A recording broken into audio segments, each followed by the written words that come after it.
ಚಿಂತೆಯಲ್ಲಿದ್ದೇನೆ ನಾನು. ಈ ಚಿಂತೆಗೆ ಕಾರಣವೇನು?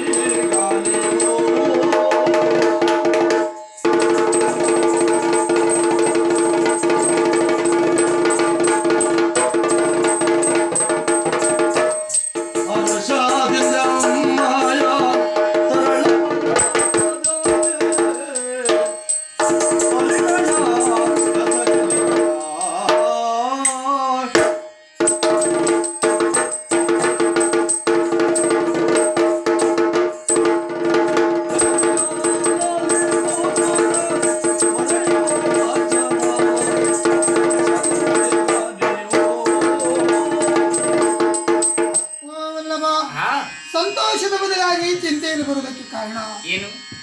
ನಮ್ಮಿಬ್ಬರ ದಾಂಪತ್ಯದ ಫಲವಾಗಿ ಹುಟ್ಟಿಕೊಂಡ ನಮ್ಮ ಮಗ ಮನ್ಮಥ ಬಾಲ್ಯತನವನ್ನು ಕಳೆದು ಯೌವನಾವಸ್ಥೆಯ ಕಾಲನಿಟ್ಟಿದ್ದಾನೆ.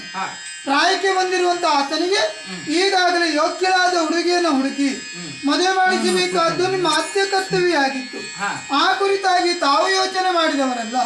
ನನಗೆ ನನ್ನ ಮಗನ ಮದುವೆಯ ಚಿಂತೆ, ಮದುವೆ ಮಾಡಿಸೋದಿಲ್ವಾ? ಈ ಬಗೆಯಾಗಿ ಚಿಂತೆ ಮಾಡ್ತಾ ಇದ್ದೀಯಾ? ಮತ್ತೆ ಚಿಂತೆ ಮಾಡುವ ಅಗತ್ಯವಿಲ್ಲ.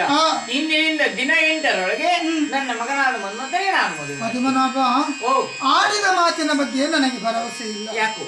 ಆ ಕಾರಣಕ್ಕಾಗಿ ನಿಮ್ಮಲ್ಲಿ ನನ್ನದೊಂದು ಸರಸದ ಪಂಥ. ಯಾವ ರೀತಿ? ನೀವು ಆಡಿದ ಅವಧಿಯೊಳಗೆ ಯೋಗ್ಯರಾದ ಹೆಣ್ಣನ್ನು ಅರಸಿ ಮದುವೆ ಮಾಡಿಸೋದಕ್ಕೆ ನಿಮ್ಮಿಂದ ಆಗದೆ ಇದ್ರೆ ಇರುವ 16,008 ಮಂದಿ ಹೆಂಡತಿಯರ ಅಂತ ನಾವೆಲ್ಲರೂ ನಿಮ್ಮ ಪಾದ ಸೇವೆಯನ್ನು ಬಿಟ್ಟು ದೂರ ಹೊರಟು ಹೋಗ್ತೇವೆ. ಹೆಣ್ಣಾದ ನಿನ್ನ ಪಂಥವಾದ ಗಂಡಾದ ನನ್ನ ಶಪಥ ಕೇಳಿ 8 ದಿನದೊಳಗೆ ಮದುವೆ ಮಾಡಲು ಅಸಾಧ್ಯವಾದಲ್ಲಿ ನೀವು ಬಿಟ್ಟು ಹೋಗುವ ಅಗತ್ಯವೇ ಇಲ್ಲ. ನಿಮ್ಮನ್ನೇ ಅಗಲಿ ನಾನಿರ್ತೇನೆ. ಮದುವೆ ನಿರೀಕ್ಷೆಯಲ್ಲಿರ್ತೇನೆ. ಜಯ ತೋ ಜಯ ವಿಠಲ